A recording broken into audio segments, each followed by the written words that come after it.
Selamat pagi, siang, atau malam, Bapak. Perkenalkan, nama saya Ziven Rifatris Puluh Rahman Hakim dengan NIM ANS 11 2023 15344. Di sini saya dan teman saya akan mempresentasikan hasil penelitian jurnal kami yang berjudul Perbandingan Kinerja ResNet 50 dan EfisienNet berbasis Transfer Learning untuk klasifikasi multi-kelas citra bencana alam. Oke, berikut adalah penjabaran dari rancangan penelitian kami. Untuk menjawab pertanyaan nomor 1, masalah utama dan urgensi penelitian. Latar belakangi penelitian ini adalah ketidakpastian bencana alam dan dampak signifikannya terhadap kehidupan serta infrastruktur. Masalah utamanya adalah sulitnya membedakan jenis bencana secara visual, seperti bangunan rusak akibat gempa dengan infrastruktur normal, secara cepat di lapangan.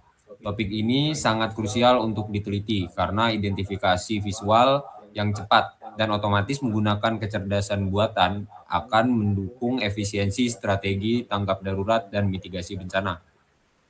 Masuk ke pertanyaan nomor 2, mengenai rumusan masalah, tujuan, dan pemilihan metode.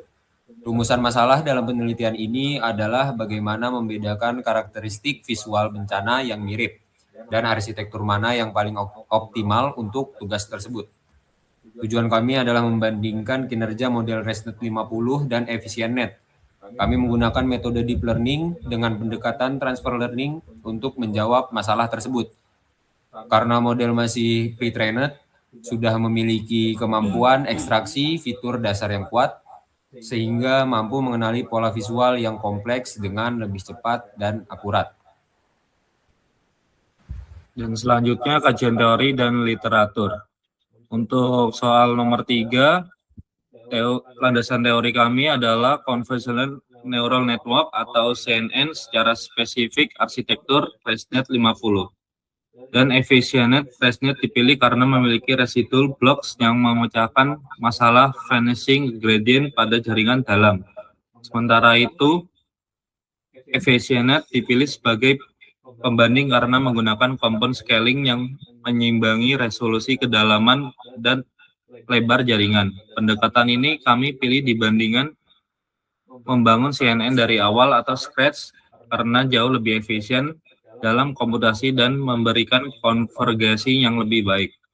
Untuk soal nomor 4, dari kajian literatur kami menemukan gap bahwa masih banyak model yang membutuhkan sumber daya komputasi sangat besar untuk mencapai akurasi tinggi pada citra bencana yang bervariasi. Penelitian ini berkontribusi untuk mengisi gap tersebut dengan membuktikan bahwa model yang efisien secara parameter atau seperti EfisienNet mampu memberikan performa yang setara atau bahkan lebih tinggi dibandingkan model konvensional yang lebih dalam atau seperti ResNet, sehingga lebih layak diimplementasikan pada perangkat terbatas.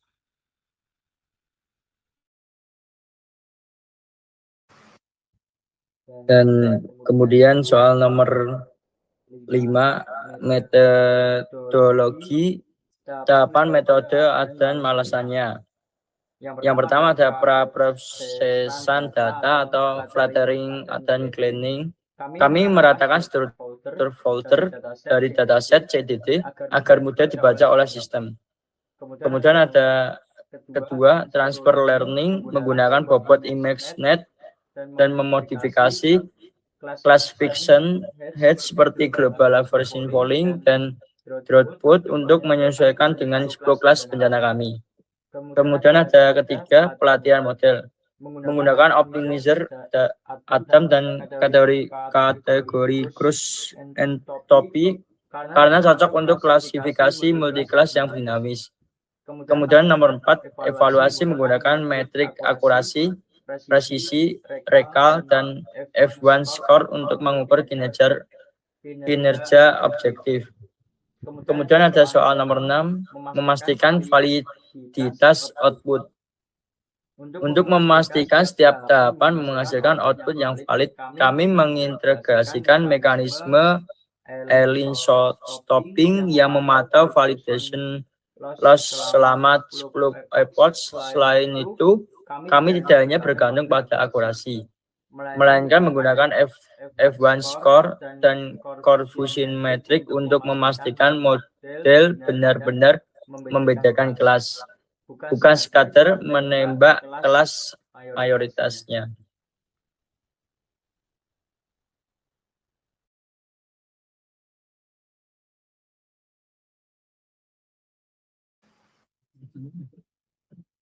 Dan kemudian ada soal nomor 7, keterbatasan metode dan antisipasinya. Yaitu keterbatasan utama metode ini adalah ketidakseimbangan jumlah sampel pada beberapa kelas. Yaitu misalnya kelas drop versus water dister serta kemiripan fitur spesial antar kelas. Kami mengantisipasi hal ini dengan menerapkan teknik dropout dengan rasio 0,2 untuk mencegah overfitting serta menjadi F1 score sebagai metrik evaluasi utama agar ketidakseimbangan data tidak manipulasi hasil evaluasi kinerja model. Next. Untuk pertanyaan nomor 8 yaitu ekspektasi hasil dan pengukuran keberhasilan pada proses yang telah kami lakukan terhadap model. Berdasarkan hasil pelatihan, kedua model ini menunjukkan peningkatan performa secara bertahap pada setiap epohnya. Model ResNet 50 mencapai akurasi validasi sebesar 95,81%, sedangkan untuk EfficientNet mencapai akurasi validasi sebesar 92,84%.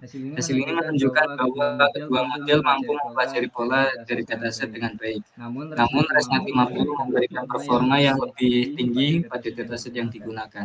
Selain itu, penggunaan teknik data optimization dan stratified split terbukti membantu meningkatkan kemampuan generalisasi model sehingga mengurangi resiko overfitting pada proses pelatihan.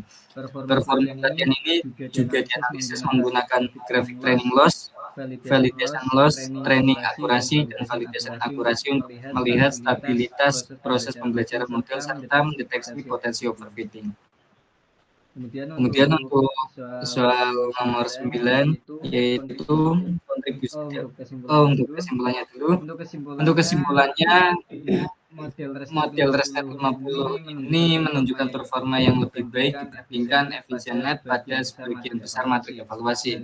Hal ini terlihat dari nilai akurasi validasi yang lebih tinggi serta validation loss yang lebih rendah. Untuk confusion metriknya, pada model ResNet 50 itu menghasilkan akurasi sebesar 0,95 dibandingkan dengan confusion metric dari model EfficientNet, yaitu menghasilkan akurasi sebesar 0,93. Untuk pertanyaan nomor 9 yaitu kontribusi teoritis dan praktis. Secara teoritis, penelitian yang kami lakukan ini memperkaya literatur dengan membuktikan efektivitas model compound scaling pada EfficientNet dan ResNet 50, khususnya untuk penginderaan jauh bencana. Secara praktis, model ini dapat menawarkan solusi komputasi visual yang efisien dan siap diintegrasikan ke dalam sistem perangkat lunak atau platform analitik untuk membuat otoritas terkait melakukan pemetaan dampak bencana secara real time.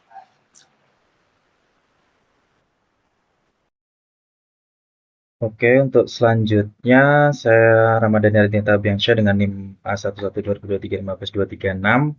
Saya di sini akan menjawab pertanyaan nomor 10, yaitu referensi paling krusial. Dua referensi yang paling penting yaitu menjadi tulang punggung penelitian ini adalah Head et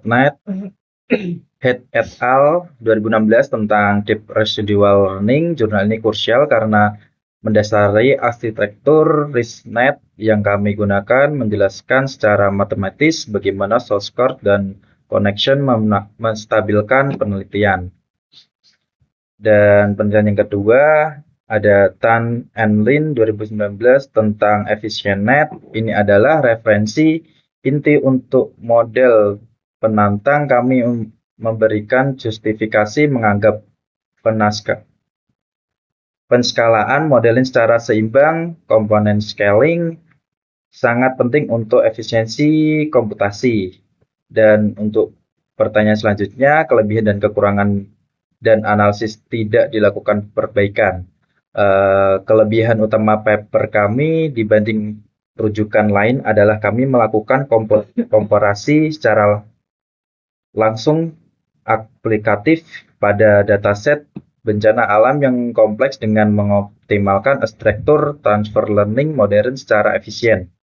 Namun, kami menyadari adanya kekurangan, yaitu model masih mengalami misclassification atau salah tebak pada fitur yang sangat mirip, seperti infrastruktur yang rusak ringan dengan bangunan normal. Aspek yang seharusnya diperbaiki adalah penerapan teknik segmentasi citra, image segmentation, atau pendeteksi objek spesifik atau object detection, bukan sekedar kualifikasi. Perbandingan tersebut belum kami lakukan dengan penelitian ini karena pertimbangan batas ruang lingkup penelitian serta keterbatasan daya komputasi dan memori yang kami miliki untuk memproses bounding box pada ribuan citra. Mungkin sekian presentasi dari kelompok kami mengenai analisis jurnal. Kami berharap poin-poin yang kami sampaikan dapat memberikan wawasan baru serta menjadi bahan diskusi yang bermanfaat. Mohon maaf apabila ada kekurangan dalam penyampaian. Terima kasih atas perhatiannya Bapak. Dan rekan-rekan sekalian, selamat pagi, selamat malam, dan selamat siang.